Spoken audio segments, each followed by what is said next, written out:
Ladies and gentlemen, welcome back to another episode of Couple of Nukes. As always, I'm your host, Mr. Whiskey, but I am super extra excited about today's episode. It has been almost 2 years since I last spoke to today's guest, Thien Wong. Can't believe it's been that long, yet it also feels like yesterday. But I'm just so excited. Tien is what I would call a gym bro, or I guess in this case, a gym gal.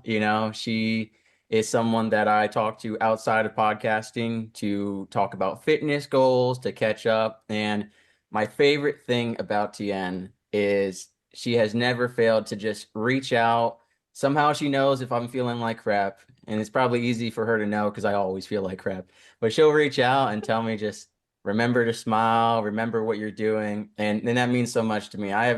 Tien is like up here on the list. There's God, my dog, Tien, it's she's pretty high up there, but I can't replace my dog ever. I don't think anyone could do that. I love my dog. And it's been 3 months away from her, so I'm excited to go back with her. And I drag my dog to my workouts sometimes. I put her in a purse and I'm doing the pull-ups with her attached. I gotta do something. But here with Tien, who during these past 2 years, I have gotten to personally through social media watch her grow and change in her business, in her mental health and mindset, in her physical fitness. And it has been such a blessing to see that and to see that everything she spoke about isn't just her saying it on a podcast to be cool. It's what she lives, it's what she does. And she's taking it to the next level to pass on to other people. So I'm super excited about this. And Tian, I'll let you say a little bit something before I go on my rant any further.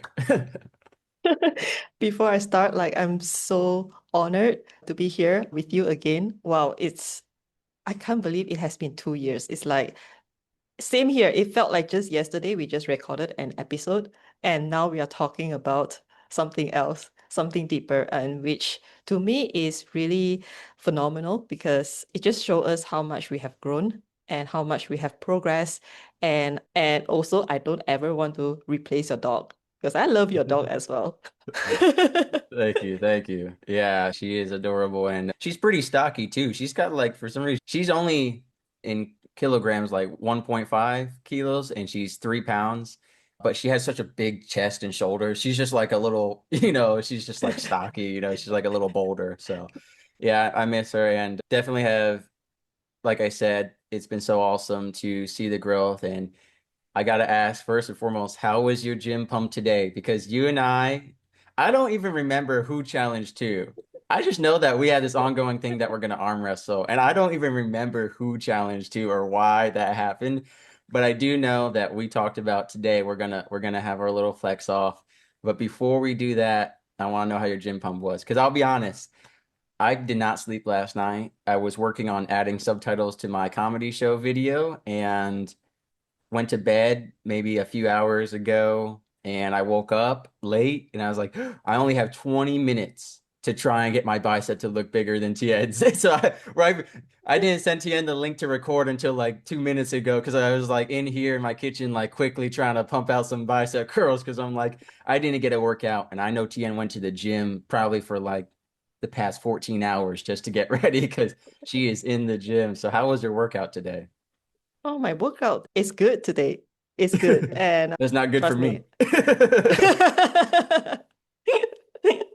Yep, I enjoy every bit of it. And I'm glad I got to do this before, coming onto your show. Yeah, yeah. So are you ready? Do you feel ready? Oh, yes, All right. Yeah. So absolutely. so show us what you got today. I mean, oh, wrong Yes. way. Okay. And you came prepared because you brought the sleeveless dress. So I Oh, know you yes. were like, Oh, yes. but Tien, next time you gotta promise me this. Next time, come on with like some tight tearaway dress and just flex and rip the sleeves off. Just like have a dress. You got to Ooh. buy a throwaway dress. I don't want you to ruin a good dress. Although some might say it's an Mm. improvement, when they realize what you just. I'll do the same thing. I'll get a really tight like paper Okay. shirt and I'll just like rip the shirt. And like I Okay. jokingly said on Instagram the other day to you, I had posted on my story, I said, we're lifting weights and looking good just so we can podcast better, and you said, why not? But Yes. there's a much deeper reason behind it. And I want to kind of recap our past episode. What really connected me to you was that now we've seen a shift in modern day gym culture and social media where it's both sides, weight gain and weight loss. But when you were growing up, when I was growing up, it was always about weight loss. It was if you're skinny, you're pretty, you're healthy, shut up, kind of mentality. Now we see a lot of, people on the lighter side bulking up and recording their journey on social media. But it used to be all weight loss. In fact, I grew up watching TV shows, Biggest Loser and these other weight loss shows. Never once did I see a show, Biggest Gainer. I have never seen a TV show like that, right? And so we've seen that shift. But before that shift, there was many people like myself, like you, who were bullied for being skinny. I'll never forget what you told me, which is that when you got your boyfriend, they were making fun of him saying, "You must be a dog since you like bones." I have never Yep. forgotten that because that is just so cruel, but that was the life you were living. No one really prepared you or spoke to you about body weight or gym life or that kind of stuff because of this mindset that if you're skinny, you're set for life. Until you had an experience out of breath on the stairs, you write about it in your book, and that's why I think your book that you just launched, it's brand new. Next Decade Body is so important. In the title, I think is the most important part. I got the honor to read before it came out. I got to read a sneak peek of some of the chapters, which I was super thankful for. Loved it. I was at this really cheap Italian restaurant eating lamb skewers here in Japan, only $2 for two lamb skewers. You can't beat that. I was out there gorging myself on lamb skewers reading your book, and I said I think the title alone is so important. Next Decade Body. Everyone says this year, I want to get my body here, or for the summer, or for winter. No one says, I want to do this for my body 10 years from now. I feel like a lot of people have short-term views, but we know, and you certainly know, because I read your book, that everything we do today affects the next few years. And more importantly, what we'll get into it a little bit, one of my favorite chapters is small leaks. We'll get into that. But I want to start first with the title. What really inspired you with Next Decade Body? Wow. Yeah, thank you for asking that. And it really came about from my experience from when I climbed up the stairs and ended up being breathless. And what really got me thinking is, and that time I was only in my early 20s.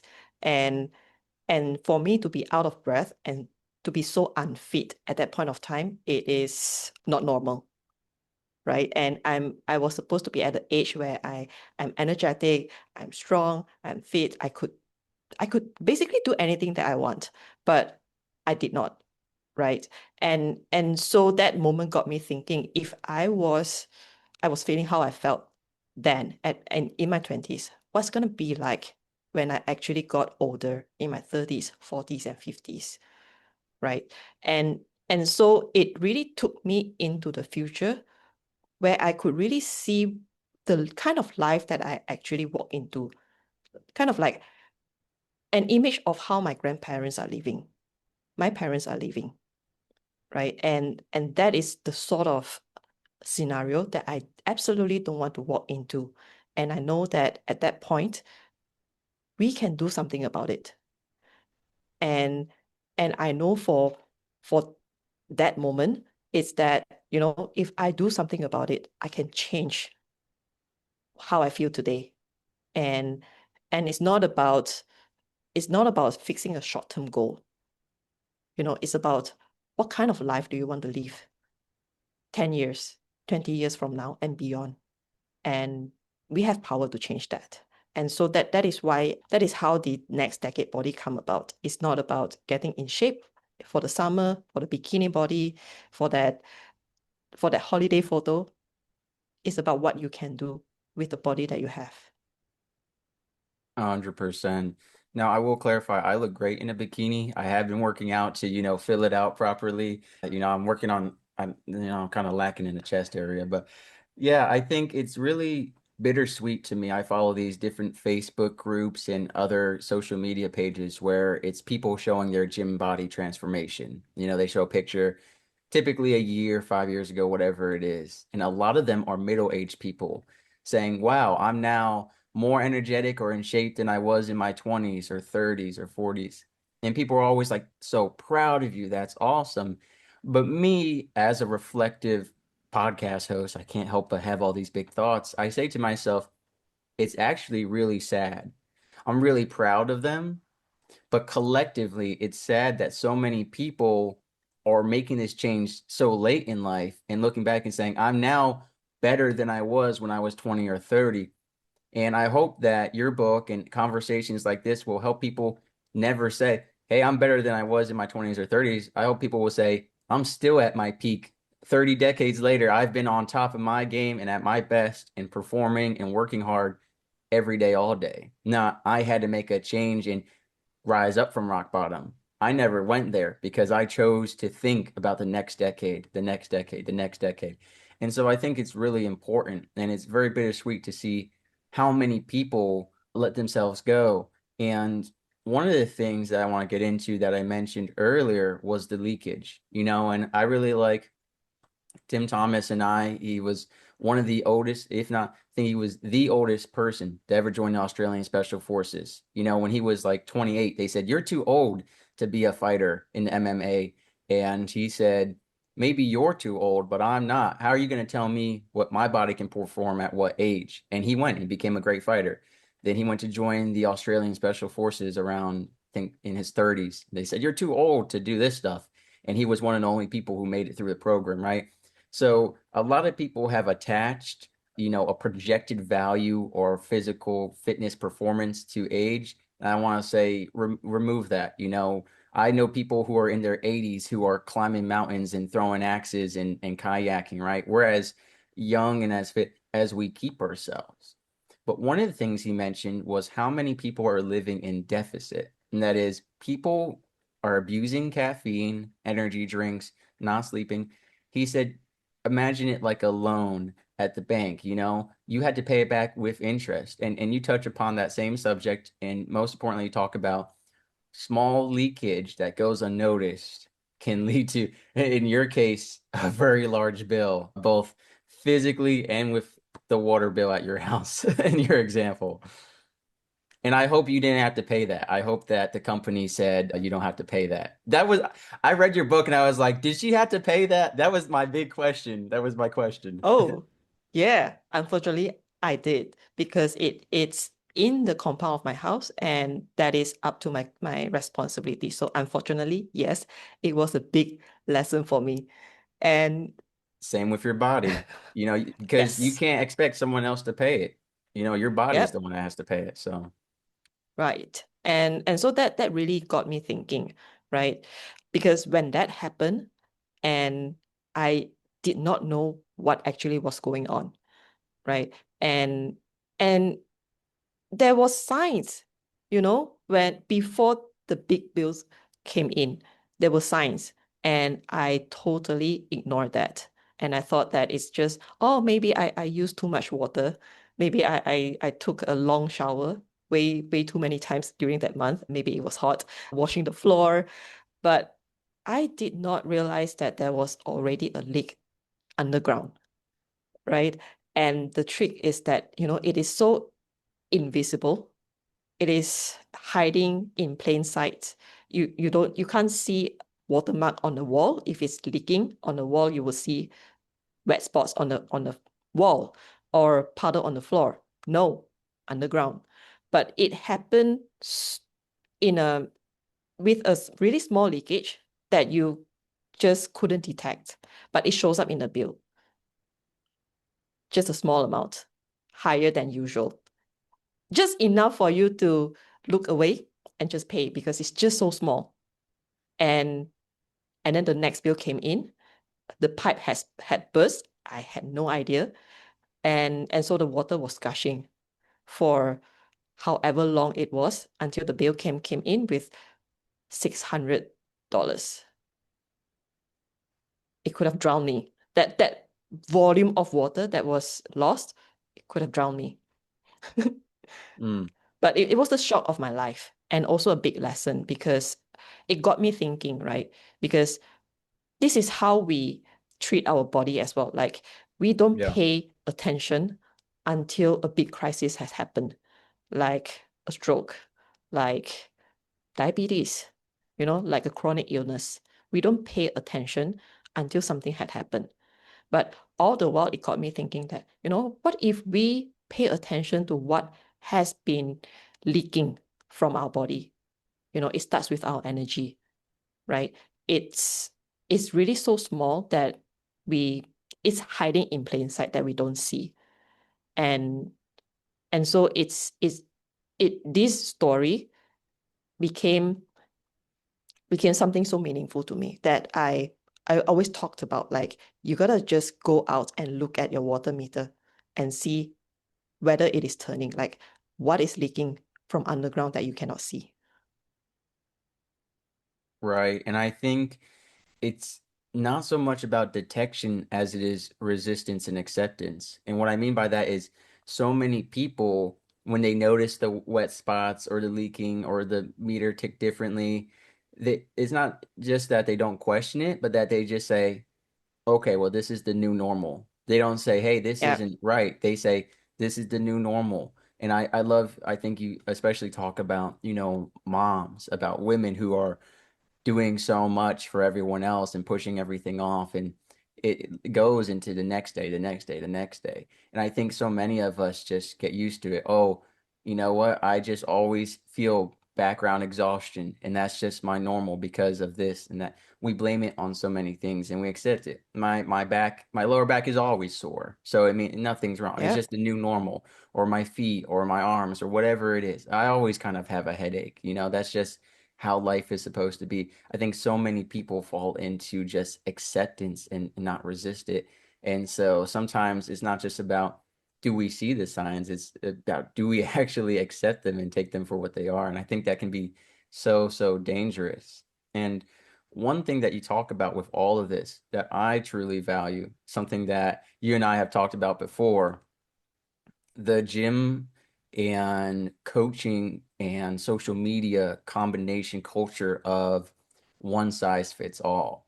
Now, you talk about, hey, everything should be individualized. And I totally agree with that. I talk about that with everything, with suicide prevention, with addiction recovery, with mental health, with conversations with your children. I truly believe that all of us are very unique, and a lot of society will try to put us into personality types and patterns and do all this to make it more efficient, to try to make a system that doesn't have hard work. But individualization is hard work. And that's the truth of it. Your physical fitness journey is going to be hard work. Your mental health journey, your school, whatever it is hard work. And because of the uniqueness of you, there are going to be things that there aren't resources for, that you're not prepared for. And you're the first person doing that. And so I think it's so important because one thing you mentioned too is a lot of us see a before picture and an after picture, and we're hooked onto that. We're hooked onto the results, not the journey. We see, hey, this guy has an 8 pack, so therefore, obviously, he knows what he's doing.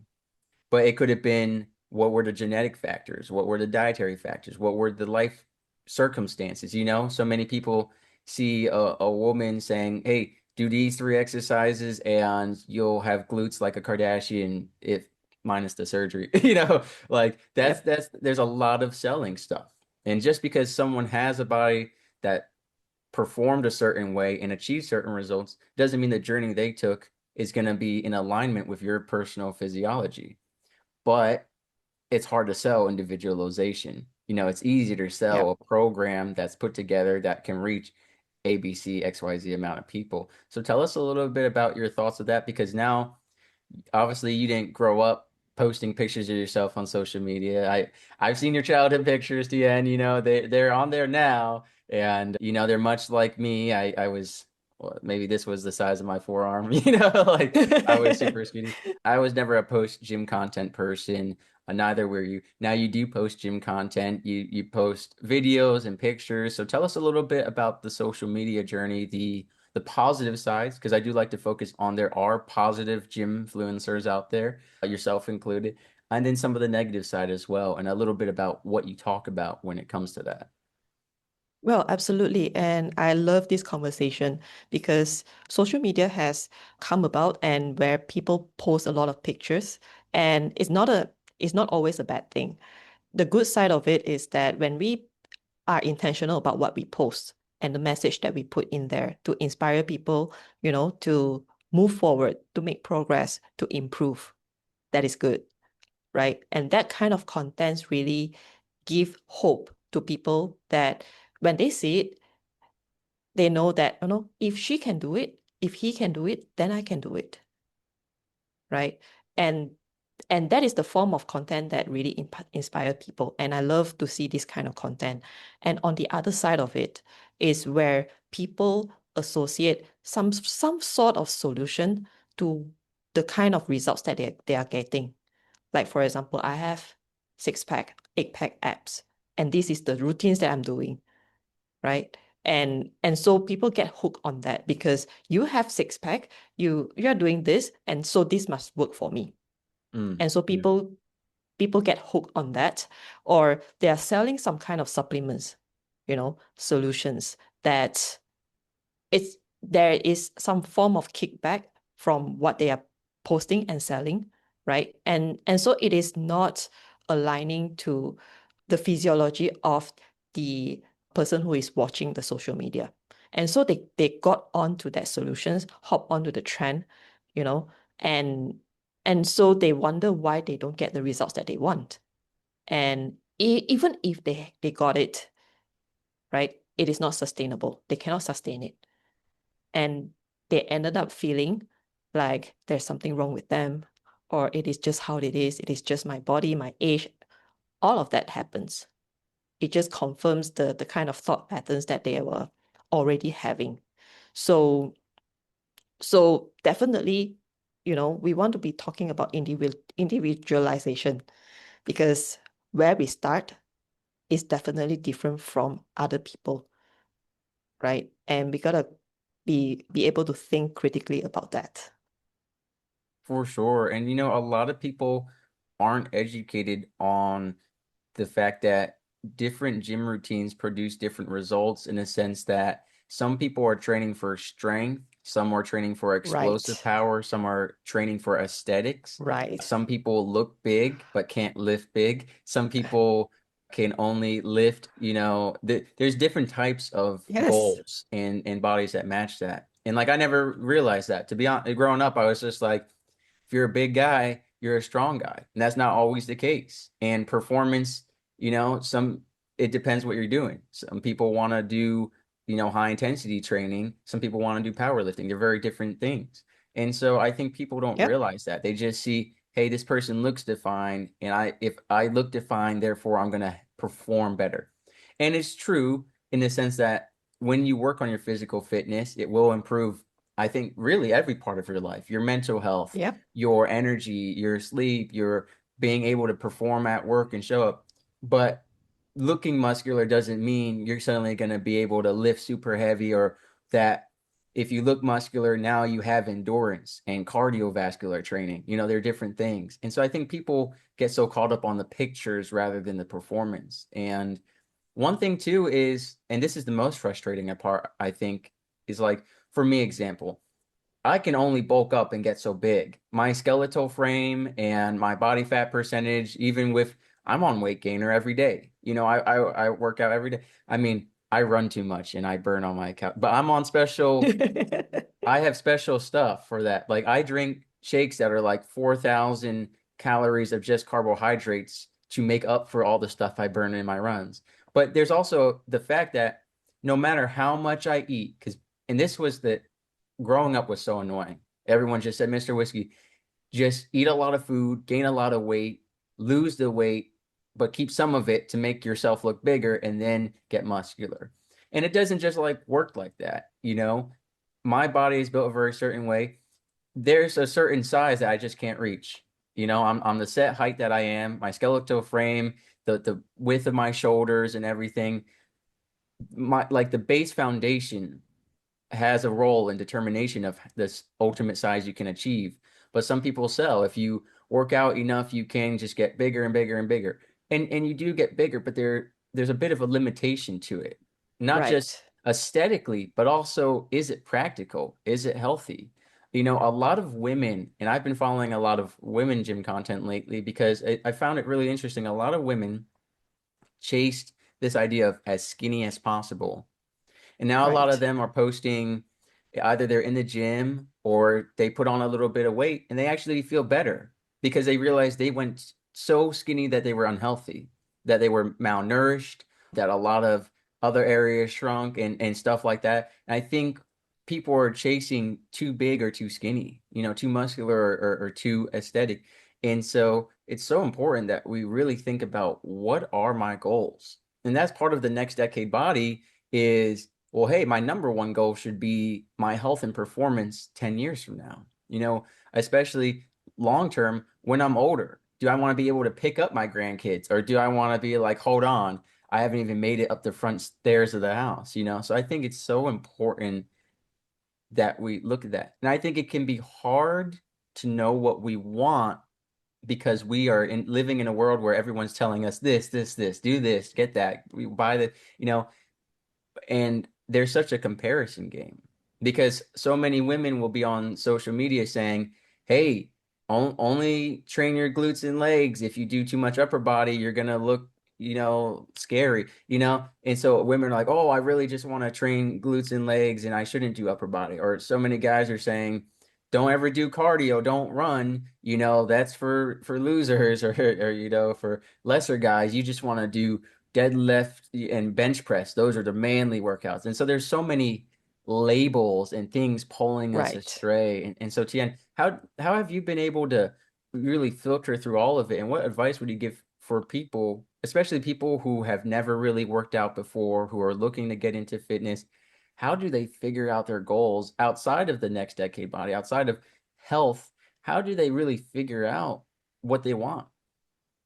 Well, and I really love what you said about the how we train according to our goals. And this is what's the kind of things that social medias are putting out, like powerlifting, like bodybuilding, like strength training. All of it are for different kind of goals and different kind of athletic performance.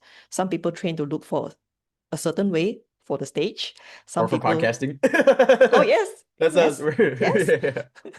Yes, of course. And and we gotta know that, why do we want to do, why do we want to get fit, right? Why do we want to get healthy? And for what? The question is really for what? You want to be strong, but for what? Yes, I get that a lot of people get into this idea of wanting to look good. Yeah, And 100%. And I totally get that because I came from there as well because of the body shaming that I was getting. And I really just want to get out of that. And when I get out of there, and you know, then I realized that there is fit shaming, you know, and so you can never get out of this if you are focusing on your body, right? And how people think of you. And and at a certain point, you got to think about, what can I do with the health and the body that I have? And bear in mind that not every one of us are training for a competition or a sports event. There's high rocks that is ongoing, right? And there's bodybuilding competition, there's powerlifting competition, there's Olympics. Those are all different, training for different goals, right? And for most of us, we are training for life. And life itself is a different sport, right? And how we do life is completely different from how we do sports and whatever sports that people are getting into, right? And so the life that we want to live, you know, 10 years from now, 20 years from now, is really about thinking about what we want to get, right? What we are able to do when we are at 40, 50, or 60s, right? Do we want to travel and still be able to carry our own luggage, put it on the shelf on the cabin, right? Do we want to be able to hike up the mountain? Do we want to be able to, still get up from the chair, right? Enjoy the morning with families, picking up the grandkids. It's really about what we can do. Gardening, for example, right? Doing our own laundry. Like these are the things that people take for granted, I find, right? Because people don't think about that and how precious it is for us to still be able to do that. And we can as we age, right? And so the focus is then like for people who have not embarked on this their fitness or health journey yet and thinking about what they want, right? I would really encourage them to really think beyond the aesthetics, think beyond what social media is selling us. Because social media can talk about peptides, can talk about supplements, can talk about this routine and that routine and these biohacking strategies. Think beyond that, what we want to achieve for ourselves, because by doing that, we can sustain what we do. We can build Mm. upon the progress that we have already built. Because otherwise, you're going to be fitting into 6 weeks or 12 weeks block of whatever that they're prescribing, right? Yeah. And you probably get there, you probably don't, but there's no way or path that you can follow beyond that. And No, so yeah, it's 90-day guarantee. He said 90 days guaranteed money back if I don't get the abs. But yeah, I totally get what you're saying, and I really appreciate you bringing up there's the body shaming and then there's the fitness shaming. So some people might see our interview and say, "Oh, Tien, got arms that could kill a tiger," and they might shame you for that. yep. They shouldn't because you could definitely kill them, but I mean, but yeah, and I think and especially, I know I remember, especially, I don't want to generalize, but it's been a while. It's more modern now, but the Asian cultures in general have been more, I don't want to say anti, but it was more taboo or less normal or accepted to be a muscular woman. I was actually Yep. watching an interview the other day of one of the first Japanese like female fitness models who was kind of muscular. And it was so interesting hearing that journey of being one of the first people to set a new trend and a new culture. I remember, talking to you last time, you're like, yeah, I'm about to quit my engineering job to be a muscle girl. My mom doesn't know yet. And I was like, ooh, I don't want to be around for that. you know. And it's interesting because I have heard women say, "Hey, he's too muscular or he's too vascular." And Oh you can yeah. never make everyone too happy. And I also came from a place where you know, my whole life I was demasculized. People said you're not a real man Mm. because I was 120 pounds. Oh And man. thinking back, I think I blame my parents now because I was thinking about it the other day. I was on a run and my lunch used to be like a single Cliff Bar, granola Cliff Bar, and a 99-cent Yoplait whipped yogurt, orange cream or chocolate mousse. That was it. Like, of course, I was 120 pounds. And it's interesting because people were like, well, why? You should have eaten, the school lunch. And my parents had money to send me lunch. My dad, spent tens of thousands of dollars on alcohol every year. But it was interesting because I was thinking about this the other day. My parents, at least my dad, had shamed, public lunch as that's for people who want handouts and that's for minorities and Yeah. degenerates and stuff. So of course I didn't get school lunch. So then I just had a yogurt that was this big and a Cliff Bar, and I was like, of course I was 120 pounds. But there was Yeah. also this idea of gymtimidation and of other stuff. I was a varsity cross country runner, and everyone said that sport was, in a demeaning way, they would say that's gay, that's not a real sport, you're not a real man, all you Wow. do is run, that's not athletic. I was the first person in my high school to get a varsity jacket, but people said, they basically would have thrown it away and burnt it if they could have, because they said, it's, you don't deserve it. This is for real athletes, like football players. There was this tier system of what athletic performance was based off popularity. And a great example was, I remember one time I did go into the gym at school, and I guess I bench pressed upside down. I guess you're supposed to lay one way, and I was laying the other way, which ultimately I guess it doesn't really matter. But I remember this woman made fun of me the next day. She came up to me. She's like, "I saw you at the gym yesterday. You were bench pressing upside down. What a loser and idiot." And I thought to myself, our culture is so interesting, because she easily could have, when she was at the gym, said, "Hey, you're doing this upside down. You're doing this wrong. Let me correct you." Instead, Yeah. she let me to continue to do it wrong and then made fun of me the preceding day. And I don't say that to scare people, because there's a lot of positive gym culture nowadays. But stuff like that kind of wards you off from the gym. So I relate to a lot of people saying, I don't want to go to the gym and do something wrong and be embarrassed or be called out or shamed.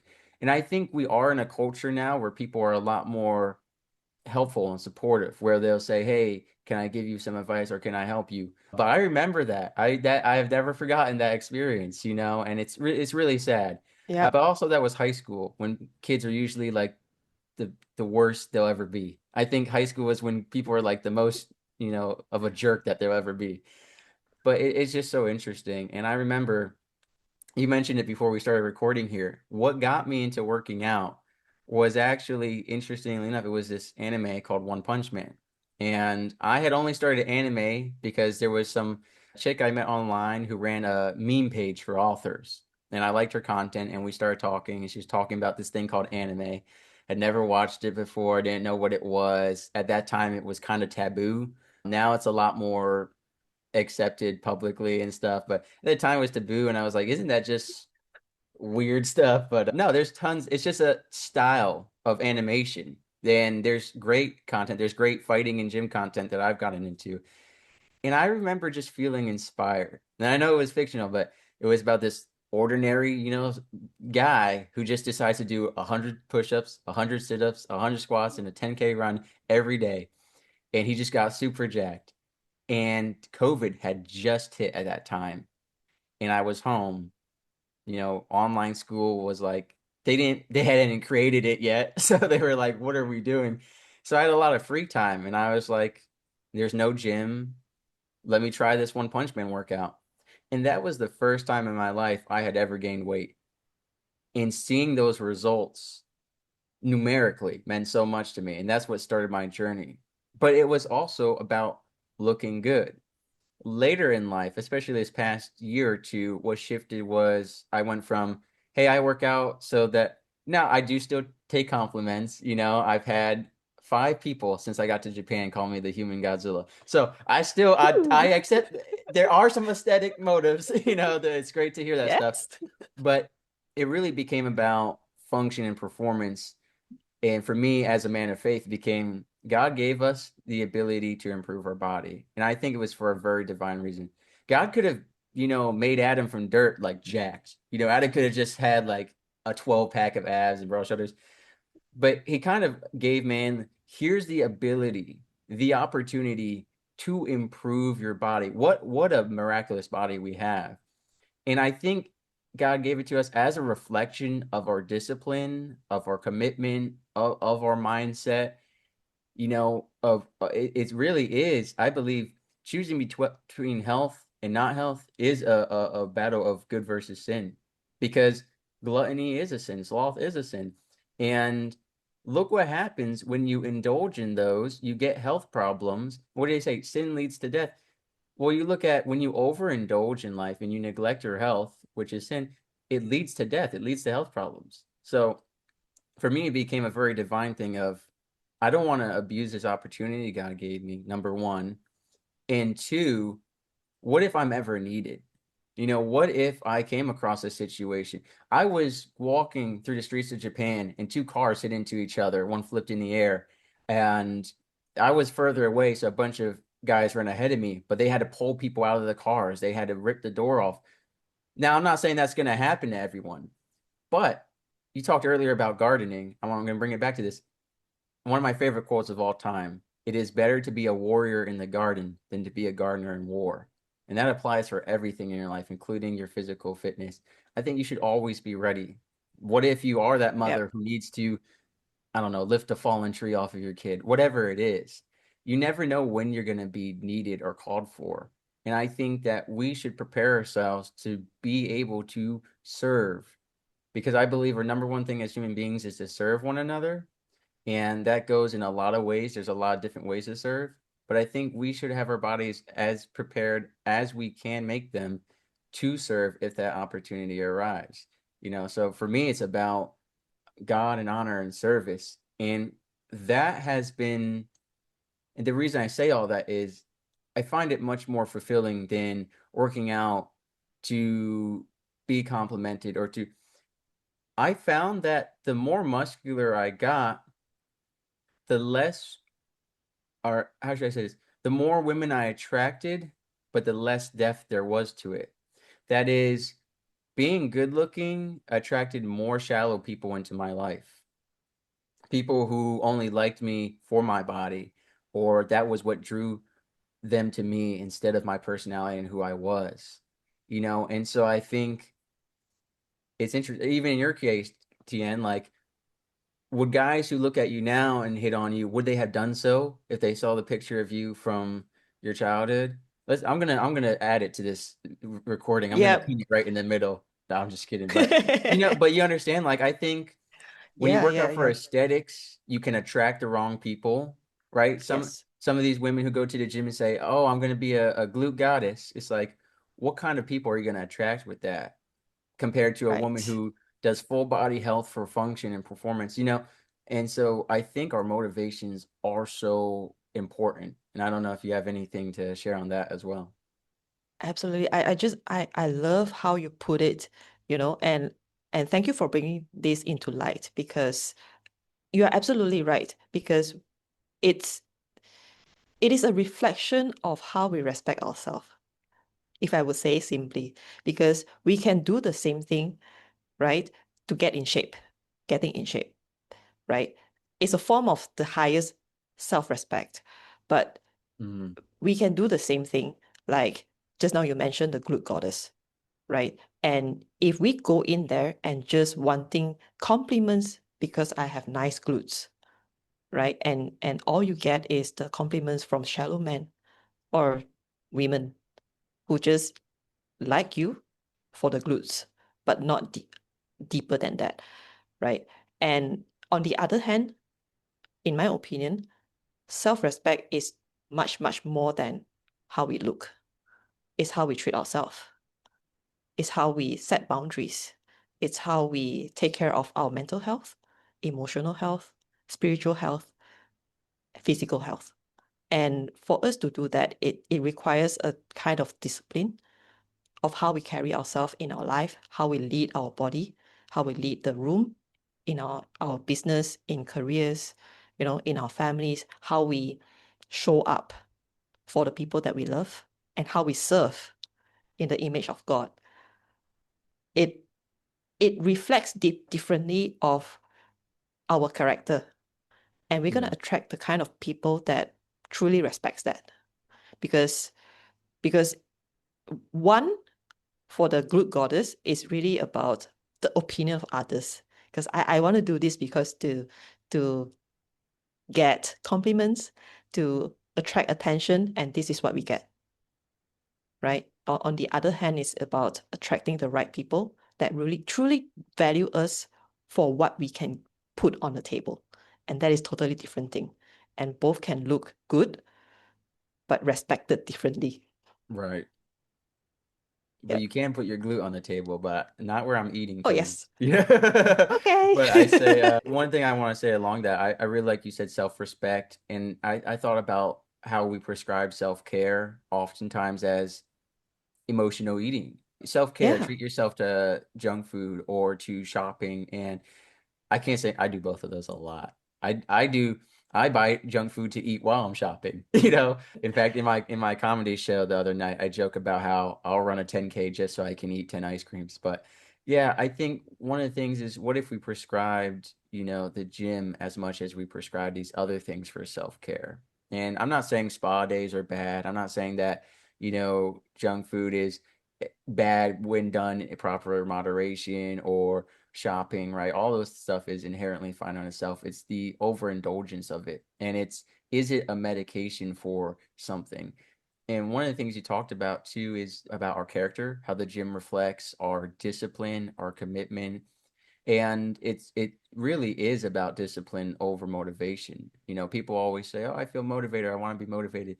Discipline is the real requirement. There are plenty of days where I don't want to work out, where it is, I don't know, too hot outside, or the gym's too. Number one reason the gym's too crowded. Ugh, I hate when the gym is crowded. I'll be honest. I started going at like midnight and 1 a.m. so no one would be there. I'm like, I like nice inside. That's because last time I bench pressed upside down, I got made fun of, like 10 years ago. I still think about it. Oh But man. no, it's really just one thing that helps me filter people in my life is going to the gym with someone shows you a lot about their character. There was a guy in my life who is no longer in my life because he's respectfully a piece of crap. He complained about his body. I'm too skinny. I don't have confidence. I can't talk to women. I believe that if I, work out and look better and feel better, I'll feel more confident. And I don't think your confidence should lie solely in that, but it definitely does help when you feel good about yourself. And if you have goals to change your body and achieving that makes you feel good, then sure. So I took him to the gym with me on my dime, which I don't want him to forget that. You know, Here's the thing though. We both would go, and if it was too difficult or the weight's too heavy or I don't like the struggle, he would stop. He would cancel because I'd rather go smoke weed or sleep or vape. He would not show Wow. up. He would cancel while we were there. He would be like, I don't know if I really feel like doing this. And there was a moment I'll never forget. We were on the treadmills and he would do like 5 minutes. I would do 10 or 15 minutes. He would do like, I don't know, 4 miles per hour. I would do 12 miles per hour. And it's not about that. What really was the difference between he and I was this moment where I would keep running to the very end and then cool down a little bit and stop. And he only had 5 minutes or whatever time it was. And he stopped it like 2 seconds early. And I know people are like, 2 seconds early, that's nothing. I said, to me, that showed me everything I need to know. That 2 seconds early meant a lot. And it's not even about it was only 2 seconds out of 5 minutes. If it was 2 seconds out of an hour, no matter what it was about combined with the always choosing to lift lighter, to not push yourself, to just give up. It felt like a struggle. That 2 seconds early showed a clear reflection of commitment, of discipline, of that self-respect. And so the gym, I've taken multiple people to the gym with me, and I watch closely how they feel when the weight gets too heavy, how they feel about trying again if they fail, how they feel about canceling or showing up late. I think it does show a lot about a person's character. And that's why I think couples who live together perform well together because you're in alignment. And I do think it's hard to have a partner who doesn't care about their physical fitness or the gym. And for example, for me as a male, and this goes for women too, but for me as a man, it's like my wife's physical fitness directly affects my children because they're watching what she's doing, Yeah. especially my daughters. They're going to be watching how she treats her body, how she respects her body, you know, it's going to affect how she's able to interact with them, and I know that I never want to be in a relationship where, hey, we're all going to go on a family hike and my wife is like, I can't do this. And now it puts me and the kids in a weird position.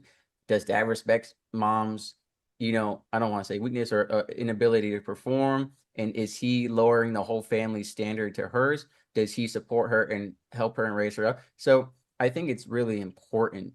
And that's not to say you can't have someone who's a gym rat and someone who isn't. But I think there's a difference between having someone who is a full born gym enthusiast or someone who at least is showing up to their level. who is going to the gym, and like I've had partners where they're not going to do the same routine as me. They're not going to lift the same weight as me and stuff, but they're going to go do what they need to do to reach their goals.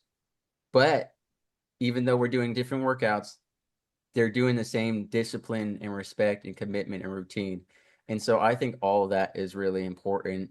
And I think, how you show up at the gym reflects in your parenting, in your relationship, in your friendship.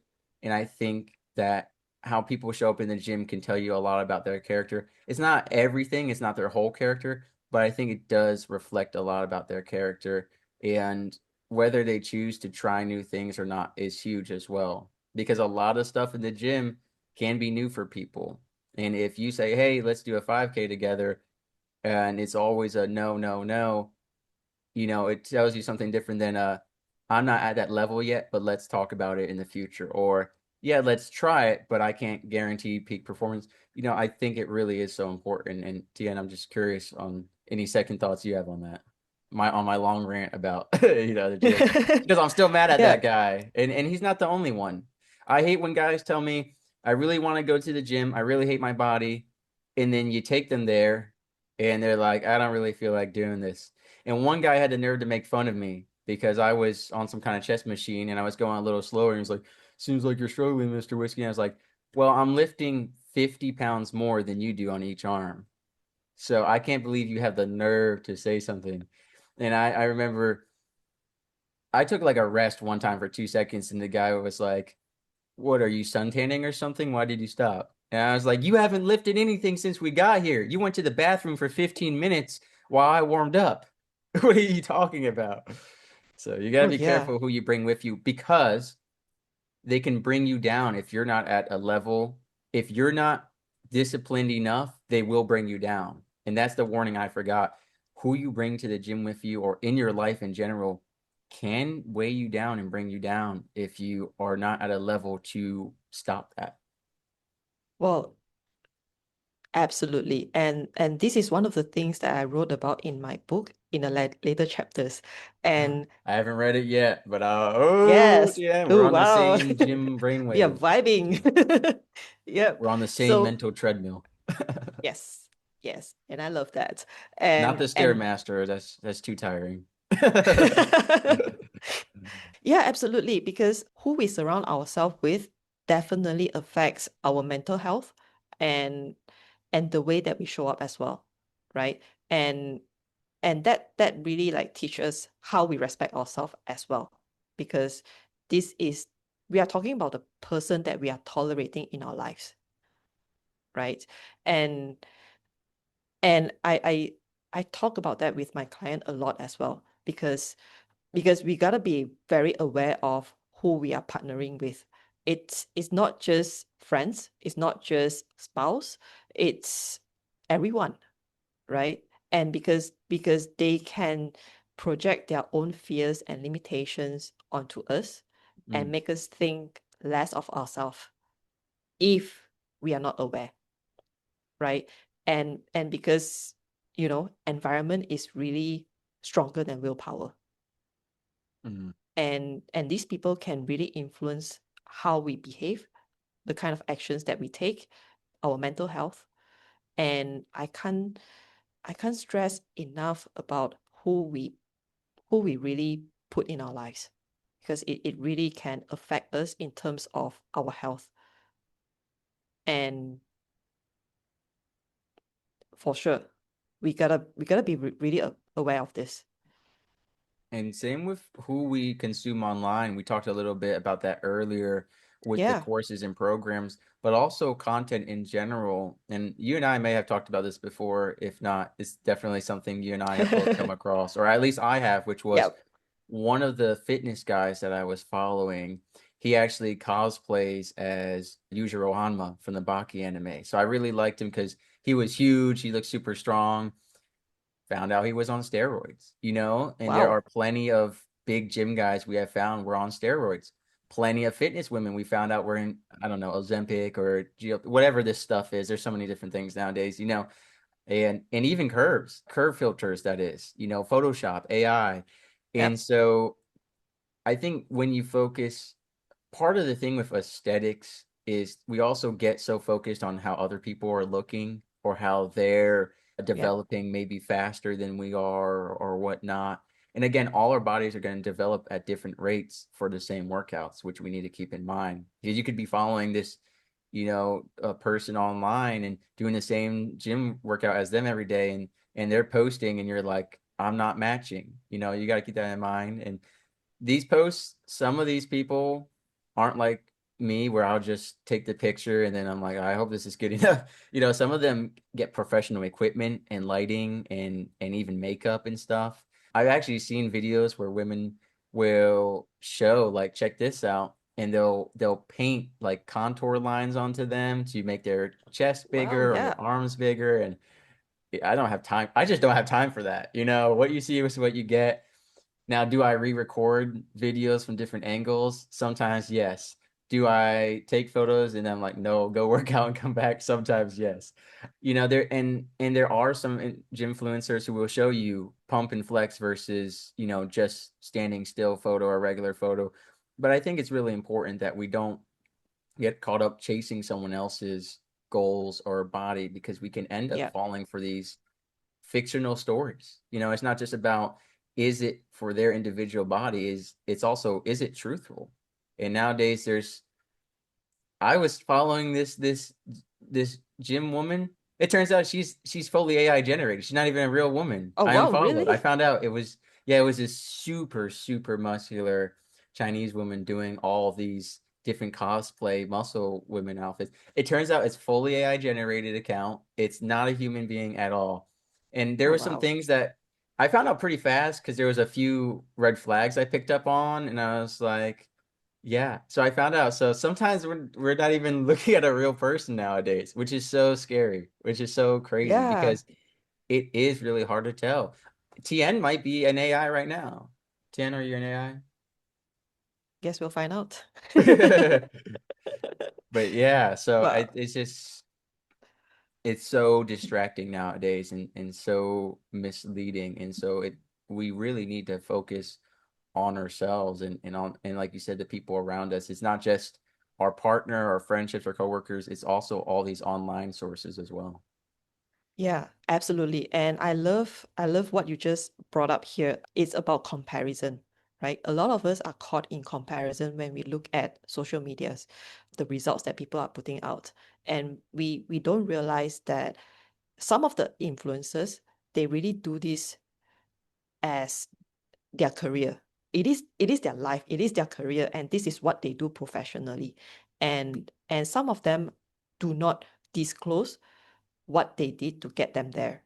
And like you said, like some of them are on steroids and they don't talk about that. They talk like they just they just look the way that they look just by doing whatever that they are doing in the gym. They show you the workouts, the food that they eat, but we don't know what their background is, what is their history, how long they have been doing that, their lifestyles, their stress levels.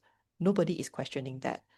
All all we are seeing is how good they look. And so a lot of us fall for that, and for the promises of, if I do this, if I follow exactly what he is doing or she is doing, then I'll be fine. But we don't realize that we are living a different life. Like, we are not training to be a fitness influencer. Like, we don't train to be in the I am. gym. That's exactly what I'm training for right now. I Yeah. got and a long way and to we go. we gotta we we gotta know exactly what we are doing, right? And Yeah. there's no right or wrong to about what we train for. Like, if you're training for to be a fitness influencer, totally fine, right? And we gotta know about this comparison trap, right? Don't fall into that, because again, as we said, everybody is unique, right?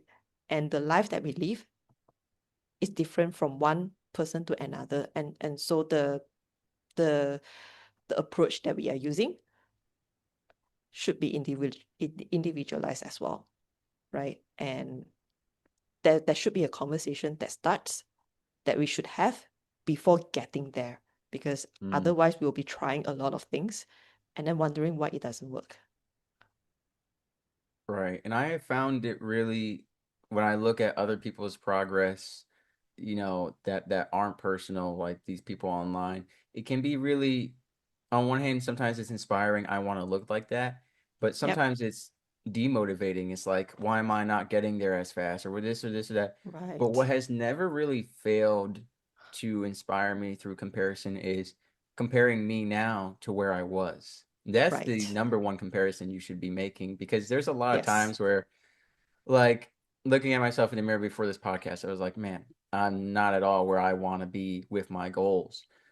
But then I was looking, I ran out of storage room on my phone. So I was going through a lot of photos and videos, and I found really cringy old, gym videos and pictures and stuff that I'm like, wow, at that time, I was so proud of that picture. And now looking back, I'm like, it's like a little bit of an upgrade from a skeleton, but and it's like, but at that time, like that was the largest I had been. And now I'm way larger than that. Sometimes, like, I feel like I've developed bad body dysmorphia, which is definitely part of the gym conversation we should have, because it can happen very easily. I think social media is a huge effect on that, but it's also depending on our personality types. Me being a workaholic, self-critical kind of person, it's hard to ever be, I don't want to sing Hamilton here, but I'm never satisfied. Like I always just look at myself with man, you're still not where you want to be. And it's not like I'm not putting in the work.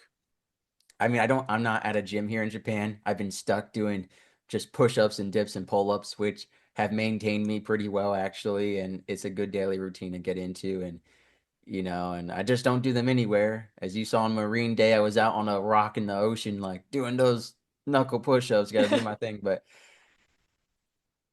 looking back at those photos, I can see the physical growth. Yes, And day to day, it's hard to see that. And this is why they say I've never been in the weight loss world, but I remember hearing from my mom and other middle-aged women discussing about weight loss and stuff, that I remember they were saying, don't look at the scale every single day. It'll drive you insane. absolutely. It's so bad for your mental health. And I try not to do that. I try not to look every day. Ooh, zero point zero 0.05 kilos, let's go. Yeah, because I haven't gone to the bathroom yet. Like, there's a lot of factors. And I think it's really important that, and I got to stop weighing myself after my runs. I'll run, and here it's humid. It's like, 90 Fahrenheit, and I'll, lose Oh probably yeah. like 5 pounds of water alone. So Yeah. I've really gotten conscious about, when am I weighing myself? Is it the ideal time to do so? How often am I doing it? And really recognizing the growth over time. Same with looking at your Instagram, people can see the physical growth. And with us, we're frustrated with the day to day. And we need to take a step back and look at, where were we? Where were we 2 years ago when we recorded? Where were we a year ago?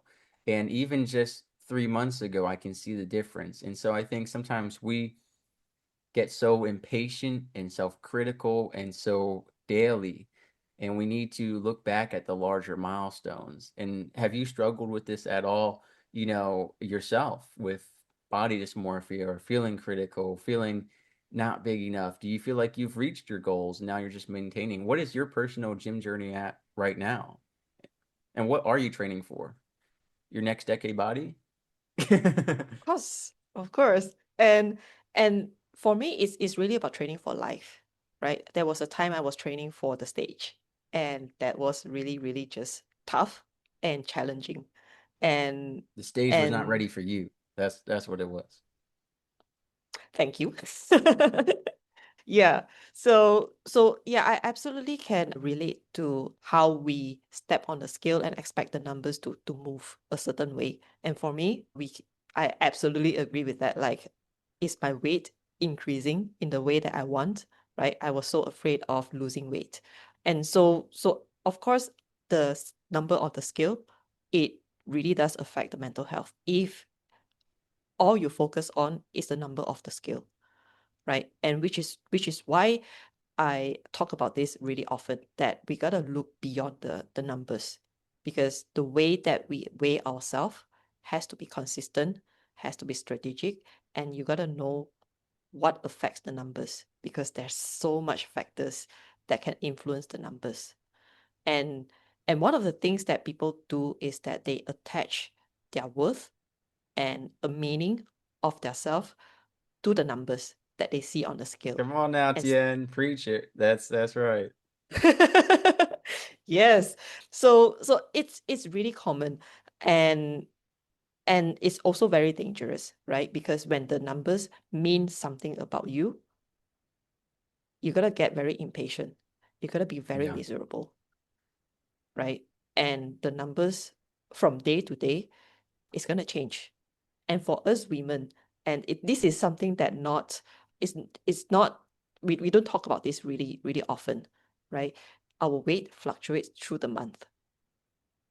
And it is not about us getting fat or anything like that. It's just water weight, especially during the time of the month and when we are getting our period, right?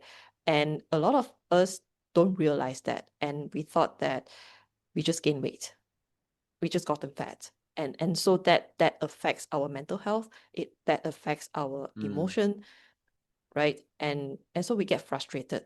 And and a lot of time people give up and give in to emotional eating or whatever punishment that they give themselves because of that. And that is really unhealthy. So so for me, I have shifted away from numbers, looking at the numbers, to really just look at the numbers as data. What does it mm, tell about us? Like what we have done. It's not so much about attaching a meaning to that. It's like, mm. okay, so what have I done yesterday? You know, what is the condition that I'm stepping on when I step on the scale? Like, did I stress? Did I Yeah. not sleep enough? Did I drink too much water? I haven't gone to bathroom yet, you know? Or is it the time of the month for myself? Like, or is it after leg day? I find that when I train legs, I lifted heavy the next day, I will gain weight. But it is not also that I put on muscle. It's really like that is water. It's just water, you know? Yeah. And correlating that numbers to what we did, that can explain to our physical state. And and so we don't react emotionally on that. It's like we don't call ourselves failures when the numbers don't match our expectations. Well, I have to say, first and foremost, for everyone listening, Tien's legs are jacked, by the way. The picture you posted the other day, my jaw dropped. I was like, wow, because I had seen that growth, over the past 2 years, and it was very visible. And so it is amazing. But yeah, I think what's so interesting too, there's a couple things I want to unpack there. One of them being, I'm definitely the number value guy, where if I'm at 140 pounds or heavier, I'm happy, I'm okay. And as soon as it's 139.85, it is Oh boy. just the end of the world. What's really interesting to me though is Tian, if you called me up in tears saying, Mr. Whiskey, I lost a pound and it's really heartbreaking to me. I'd be like, Tien, what the hell are you spouting about? Like, relax, calm down, you're overreacting. But when it comes to myself, I would not say that. I would say, what are you doing? Why did you lose that pound? And so I find it so interesting that we do not coach ourselves the way we coach others oftentimes. If you were struggling with a certain weight on the bench press, I would give you positive encouragement. Tien, we'll do what we have to get you there, or let's try again. If I did it, I'd be like, I don't deserve to live. I'm a failure, and it's just our Yeah. inner voice can be so critical. And I try to think about how would I talk to someone else about this? And I'm like, it's just so hard though to make that shift, to make that mindset. And I think there is a point of finding a gym mindset that matches you as well. For some people, it's being more positive. For me, I consume a lot of David Goggins content. I'm a I've really adopted his punishment mentality of he shared something that really stuck with me. He was like, I think he got to London and they didn't have like a treadmill or something. They had an elliptical. He was like, I hate the elliptical. Screw this. Instead of working out for an hour, I'm going to do 15 minutes. And then he said, you know what? Just because I said that, we're going to do 2 hours elliptical. And I've adopted that mindset where if I am about to give up on something or I think about it, I double it, and that's not for everyone. For some people, it's, hey, let's try again, let's rest or reset or something. So I think finding what works best for you is really important, and I've done that before where there was a really hot day and I was like, oh, I'm just gonna run half an hour instead of an hour today.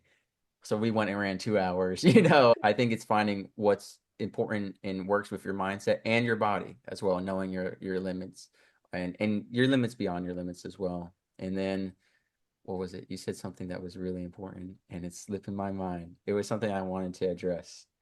And And what did you our say? goal as You talked well. about you talked about the weights and the numbers. It's slipped my mind. It's gone. You Yeah, said that we I was like, I really want to talk about that. I can't remember now. was it just a few minutes ago? Something that I talked about. Yeah, you. It was you. You said something. Well, I've shifted away from looking at the numbers, putting a meaning onto Yeah. the numbers, comparison. All right. Well, the thought is gone now. Oh All right, well, it's but I did okay. want to talk about that self-critical voice. And then, man, I really forgot whatever it was. Oh well, it'll come up later, It'll come back. hopefully. It'll come back. But that being said, let's shift into next decade body. We talked a lot about the parts I read, which was just the beginning intro. Let's talk a little bit about what did you find to be the most valuable chapter? I wrote it, so I love all of them. No, I know Tien, but I'm saying, was there any particular chapter that you were especially proud of, or that you felt like was the most important? And maybe it was the one that you didn't like writing the most, but it was the most important. Well, I think that the chapter that I love the most is chapter 3 about the water meter because that was really profound for me to kind of make that realization that, we gotta look at what is hiding in plain sight. And and for me to really challenge, why do we why do we have to wait until certain crisis has happened, then only we react on that, right? It's really about prevention, right? Rather than because what I find is that social media nowadays, the conversation is revolving around intervention, right? Solutions after solutions, fixes after fixes, and Mm. and we don't talk about how we get there, how we get where we are today, The right? prevention. Right, the prevention. So it's really about looking into it's really not about doing the solutions, like getting on the quick fixes. It's not about the strategies. It's about how we get there, where we get there, and really about looking into what the energy that we have been putting out, you know, what has been hiding in plain sight, the conversations that we don't get to have, right? And also about what are we building for? And that is the most important because we gotta have the purpose and the goal of what are we still want how do we still want to show up and serve the people that we love, right? What kind of role model that we want to become for the people, for our family, for our community, and that would really anchor us into doing what we still do, I you know? remembered it. That's why I was smiling. I remembered what I was gonna say. Oh, really? Let's go. Yeah. You were talking about sometimes you're bloated from water weight, sometimes it's that time of the month. And it reminded me of something I saw the other day, women who were complaining about this belly fat that was so stubborn they couldn't get rid of Oh, it. And the wow. guy Yeah. consulted them. He said, that's your uterus. And what a lot of women don't realize is a healthy uterus is a bit, I don't want to use the word bulgy. That sounds, I don't know, but you know what I mean. It can Yeah. be a bit prominent, and that is a sign typically of a healthy uterus isn't just completely Yeah. flat or buried or concaved. I feel bad for Yeah, your kid if you got a concave uterus, it's like they did not get the penthouse. They got the they got the small hotel room stay. But that being said, yeah, so I think it's really yeah, understanding absolutely. that sometimes it's not belly fat, or sometimes, your abs aren't going to be all the way defined, all the way down. And along those lines, actually, you posted, I'm going to say not too long ago, it was probably 2 years ago, the way time flies. You posted a couple weeks ago about menstruation and health. Yeah, And I read a little bit about people, and nowadays it's very common just throwing away periods by taking birth control. And right. I have very political stances on that, so we won't get into it. But that being said, menstruation health, I think, is deeply and widely misunderstood. I actually have done full Absolutely. podcast episodes on it. We could probably do a full podcast episode on it. So I'm going Yes, to I ask love a more that.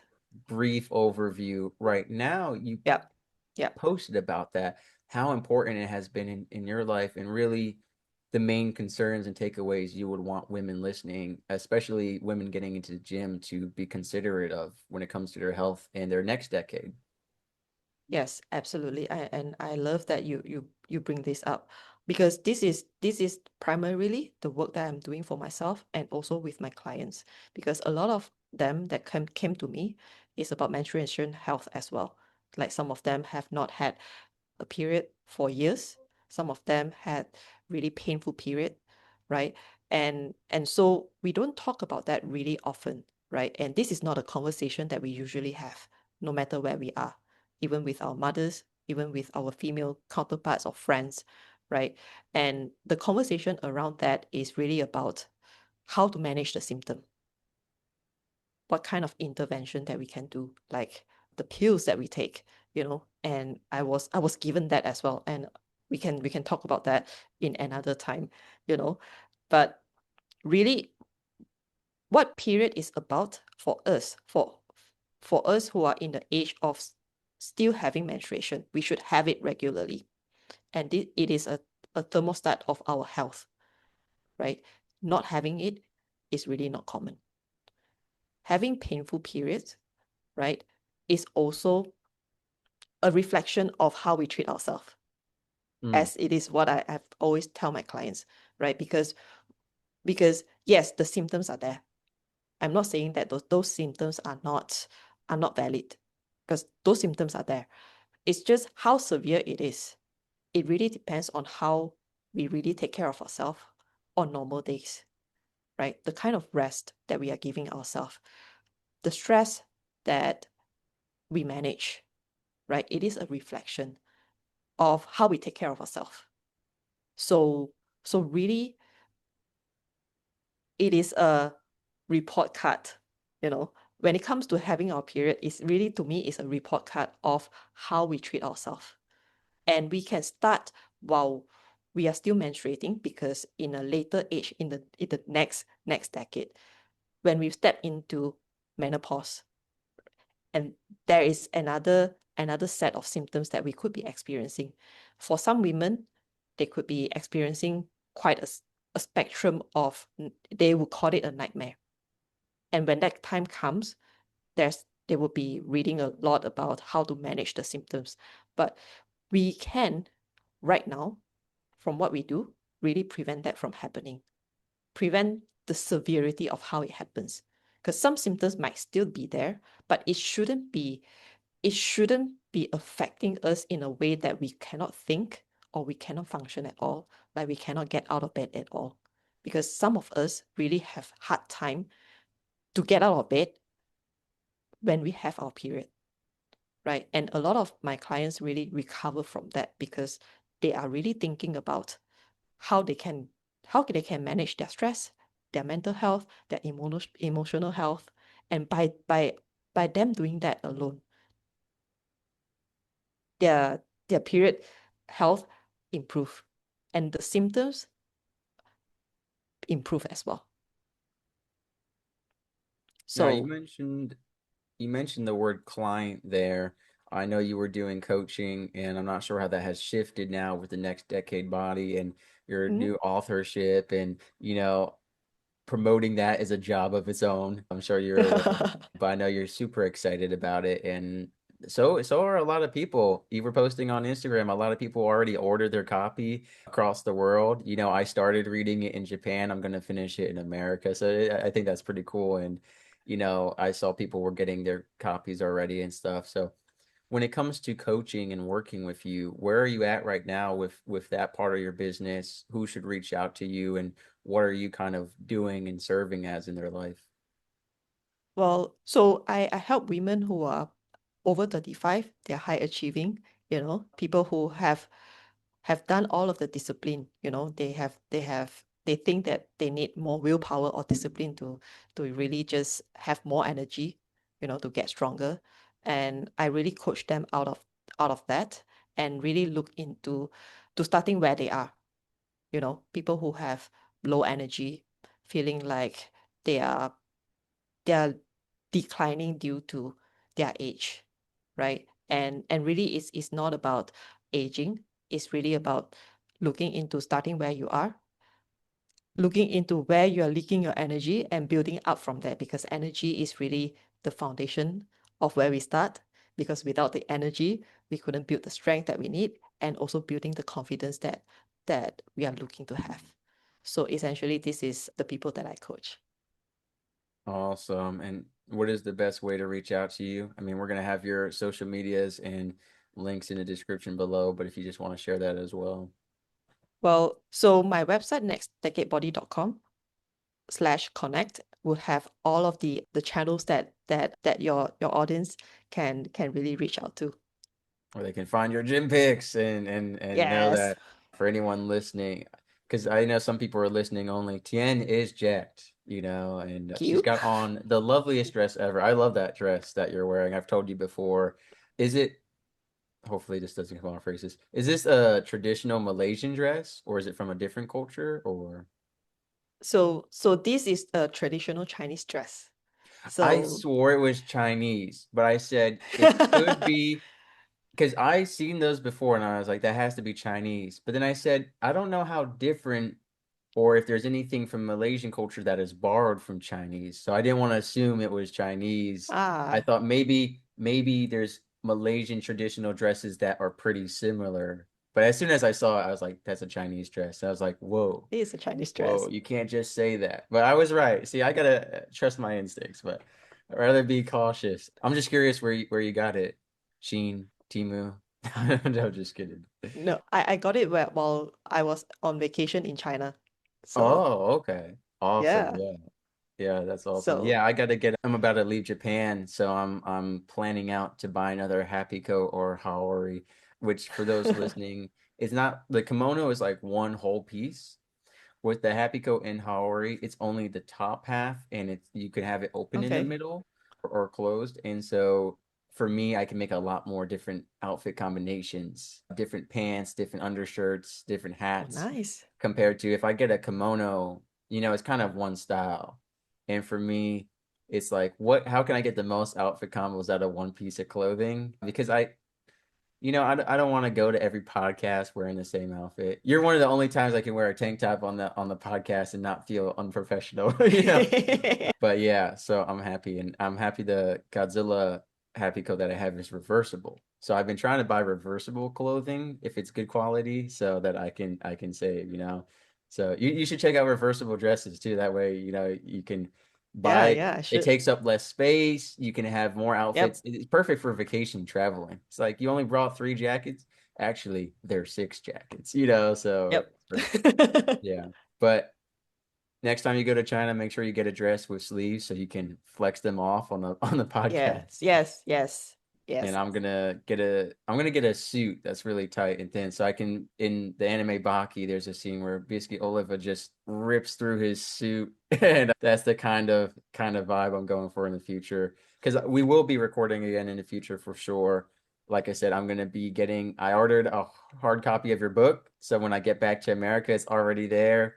Super excited to take photos with it and read it. But most importantly, to fly to Malaysia and to arm wrestle you and only get you to sign my copy if I win. If I lose, I don't know. You can pick a punishment, I guess. I had to wear a traditional Chinese dress for the day. Okay, I don't know. I maybe. think I could pull it off, maybe, you know. But Tien, thank you so much for meeting again. Like I said, it's been 2 years. And since that 2 years, so much has happened on both of our sides. I want to highlight specifically on your side, your gym gains, your book, your coaching, quitting your former job. I mean, you have done so much in the past 2 years, and that's probably only a few things out of all of it. Yep. And really grateful for you for having me back here again. And I really love the conversation that we have. And enjoy every minute of it. So thank you.